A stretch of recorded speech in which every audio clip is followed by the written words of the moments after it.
ঝিলের বন্ধু ঝিলকে বলে, তোকে যে এত গয়না দিয়েছে। কেউ যদি পাশ থেকে ঝিলের অন্য একটা বন্ধু বলে, আমরা গয়না আমরা গয়না পড়লে ওগুলোকে নকল গয়নাই মনে করবে, আর আর ওরা নকল গয়না পড়লে ওগুলোকে আসল গয়না মনে করবে।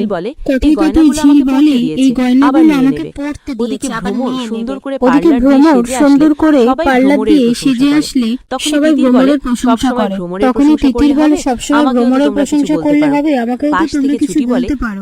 পাশ থেকে ছুটি বলে, তোকেও খুব সুন্দর লাগছে। আর ভ্রমর তো তোর নিজের দিদি, তোর তো আরো খুশি তিতির বলে, আমার ইনসিকিউর ফিল হয়। এসব কথার মধ্যে তিতির স্বাক্ষর হাতের আংটিটা দেখতে পেয়ে বলে, আংটিটা খুব তাহলে সুন্দর, তুমি তাহলে চৈতিদিকে কি গিফট দিচ্ছ?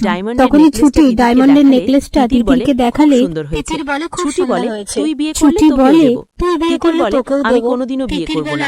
আমি যাকে ভালোবাসতাম তাকে অন্য কেউ কেড়ে নিয়েছে, কিন্তু আমিও সুযোগ পেলে তার কাছ থেকে আমার ভালোবাসাটা তার কাছ থেকে আমার ভালোবাসাটা কেড়ে নেব। আমার ভালোবাসাটা কেড়ে নেব। তুই কি করে কেড়ে নিবি? সে তো অন্য কাউকে ভালোবাসে। কেড়ে নিবি, সে এই তো অন্য নিয়ে তারা কাউকে কথা বলতে ভালোবাসে। থাকে। এই নিয়ে এরপর তারা কথা সাক্ষ্য বলতে বিয়ে করতে থাকে। যাবার সময় এরপর সাক্ষ্য কুশ বিয়ে ঢাকের করতে ব্যবস্থা যাবার করলে সময় নীলাঞ্জন বলে, ঢাকের এখন ব্যবস্থা ঢাকঢোল করলে পিটিয়ে পাড়ার লোককে নীলাঞ্জন বলে, জানাচ্ছ যে বিয়ে করতে যাচ্ছে। ও ওই এই পাড়ার সমস্ত লোককে ফার্স ব্যাপার। জানাচ্ছ পাশ যে থেকে বিয়ে সাক্ষ্য করতে বলে, যাচ্ছে। ফার্স কেন এই বলছো? সমস্ত নীলাঞ্জন ফার্স বলে, ব্যাপার। সেটা পাশ বোঝার থেকে মতো সাক্ষ্য বুদ্ধি যদি বলে, তোমার ফার্স কেন থাকতো। বলছো? তার মধ্যে নীলাঞ্জন কুশ বলে, বলে, সেটা তাহলে এই বোঝার সমস্ত মতো কিছু বুদ্ধি ড্রপ যদি করে দেবো। তোমার থাকতো। নীলাঞ্জন তার বলে, মধ্যে ড্রপ কুশ কেন করবে? বলে, তাহলে আমার এই কথা কেউ সমস্ত শোনে কিছু নাকি? ড্রপ